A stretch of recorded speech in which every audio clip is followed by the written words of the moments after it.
Hi, I'm Bryce Karazak, assistant strength coach at the University of South Florida for the women's basketball team. Assisting me today is Jordan Mailer. Good? No. Marler? Yeah. Jordan Marler, or AKA Pip. Yeah. He's from England. Pip. He's our graduate assistant here, assisting with men's and women's basketball and men's and women's golf. Today we're going to discuss the proper setup, the proper technique for doing the bench press. A lot of people feel like it's a simple movement. Everybody benches. But we have a variety of student athletes come through our building in the sense of, for women's basketball, we have 9 different countries. A lot of our European kids do not and have not done any type of weightlifting.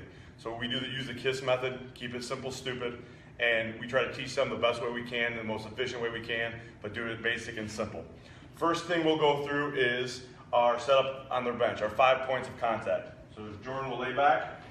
Our 5 points of contact are head, upper back, butt, and 2 feet. Once we set up our 5 points of contact, we get them underneath the bar, and I like to line them up with their thumbs starting on the rough and the smooth. So when they line it up, they line their thumbs up right on the rough and the smooth. It's probably a little bit outside of shoulder width, and we set up our hand placement. What we'll do after that is I'll have them push the bar off the rack. Once the bar is off the rack, I have them focus on squeezing the upper back and pinching the upper back to the bench, tightening those lats. When we go down, it's right down to the chest, touch, and then we come up. There's no half range of motion or quarter range of motion. When we're starting off our bench press, it's full range of motion. So we have normal grip, back is tight, bar straight down to the chest, and then we press up. Go ahead and rack it for me, Jim. What I see a lot of in our European kids and females in general, as the weight increases, we start losing our 5 points of contact. So go ahead and line your thumbs up, bar up. So as the weight gets heavy, a lot of times they'll go down, and as they push up, a foot will come off the ground. Go ahead and lift your foot. So as they push up, the foot comes off the ground, and that breaks our kinetic chain.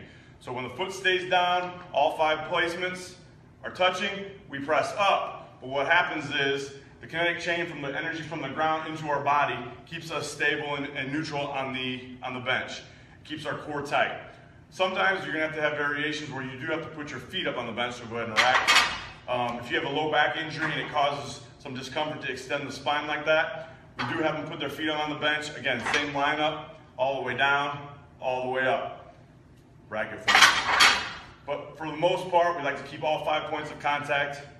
We like to keep our thumbs width for our bar setup. You also see some kids that have experience in the bench. Go ahead and line your hands up again. They like to use a false grip. So false grip will mean that their thumbs are not wrapping around the bar.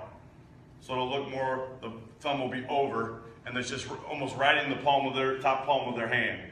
I don't like to teach that, especially when they're new kids coming in the sense of I want to make it as stable as possible for them and make sure that they're safe when they're inside the rack. So I always want to teach them to wrap their thumbs around the bar.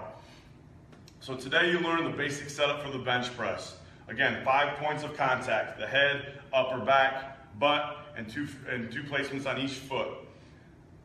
The grip on the bench is thumbs width from the smooth to the initial part of the rough, or the gnarling as we call it, and then wrap your full hand around the bar.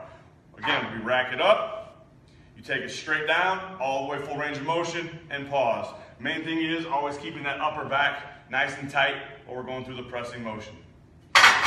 Today we're going to discuss the military press. For us, for women's basketball, it's one of the staple exercises of what we do here in our program. First thing is setup. Similar to the bench, when we set up, we're first going to go with hand placement. Our hand placement is going to be closer than the bench. I like to go shoulder width apart. That way, if we go a little bit wider, you're going to put too much stress on the shoulder joints and the external rotation. So I like to line our hands up, our pointer finger and our thumb, right between the smooth and the rough part of your bar. Okay, so as you walk in, you line your hand placement up, you're going to lift the bar off the rack. So when you set up, the hooks should be a little bit lower so you're not having to reach the bar onto the rack. So when Jordan sets up, his hand placement is good, feet are going to be shoulder width apart. You want to have a good athletic stance in the sense of a base that's going to be strong enough to be able to hold a significant amount of weight as you change your center of gravity from being normal to overhead. So he has a nice strong base, core stays tight, elbows are right underneath his hands, and he's going to go directly up for a press. What we always look for too is when at the top of the press, go all the way up, the head goes through the arms. So I like to see almost the front half of the ear as they press overhead. So when the arms are completely extended, go ahead and press up.